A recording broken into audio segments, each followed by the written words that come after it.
Hey besties, today's video is about 5 things to avoid during Ramadan.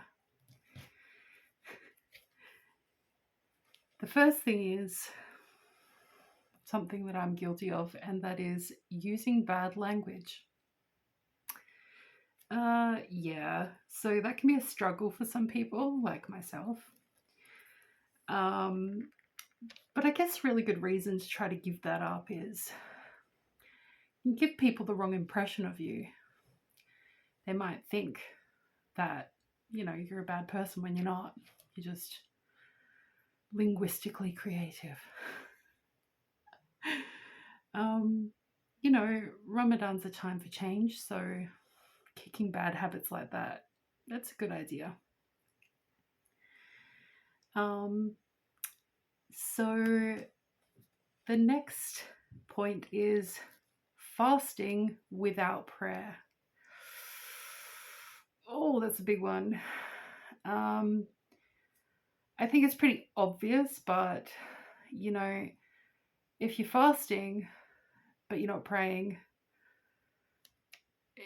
you're not really getting that connection, are you? So you're missing out. You're missing out big time. To get closer with Allah subhanahu wa ta'ala. And prayer is, a direct way to do that. So prayer is, so vital every day. But during Ramadan especially,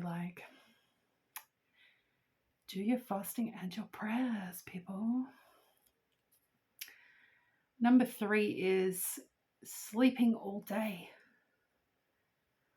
Now, I know a lot of people might do that because they're like, well, I'm fasting and I'm hungry, but really it's like you haven't fasted at all because you're not experiencing it. If you don't experience it, did it really happen? Or were you just sleeping? It can be tempting, and it would be better to sleep than to start eating when you're supposed to fast, but not all day.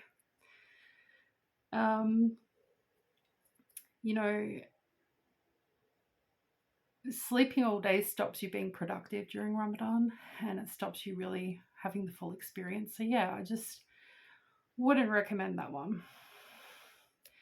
The 4th point is getting angry. Who has anger management issues? Put up your hand. Yes, don't we all?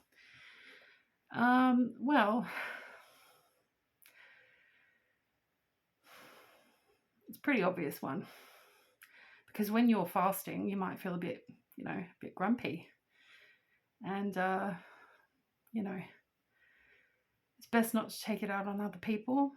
And if you recognize you're doing that, then, emotional maturity is a good thing to develop. Doing the self-work, that's a good idea. Anger management classes, no. Who's done that before? Me. But yeah, just working on little bits. Like, nobody thinks anyone's perfect, but getting angry is definitely a big mistake. Especially during Ramadan, you want to have a bit more patience and just work on yourself. Again, it's a month of change. And the 5th point is wasting time. What are you using Ramadan for? Are you hoping it'll just go fast because you don't want to be fasting? Are you using it as an opportunity to grow, for personal growth? Because that's a huge thing to do, to waste that time.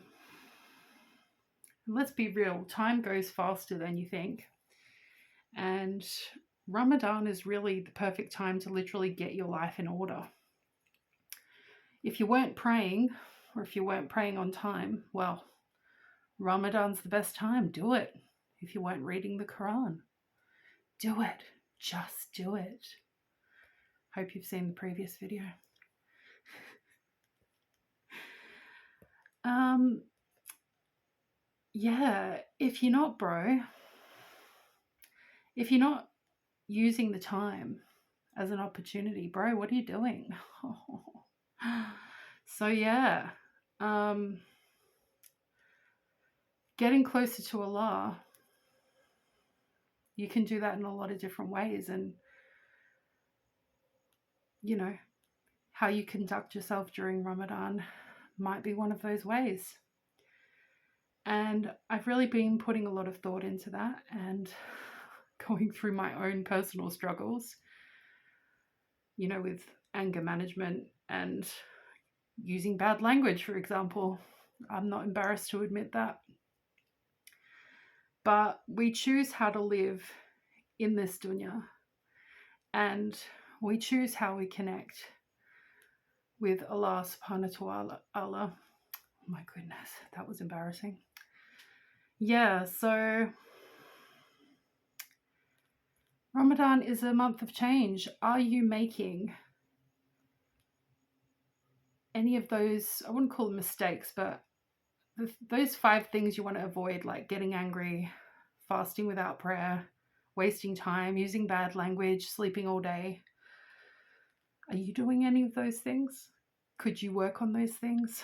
I know there's quite a few there that I could work on, and I am. So yeah, 5 things to avoid during Ramadan. They're the 5 things that I thought of and looked into and researched, and that's what I came up with. If you have any feedback or suggestions, down in the comments, besties. Ramadan Kareem.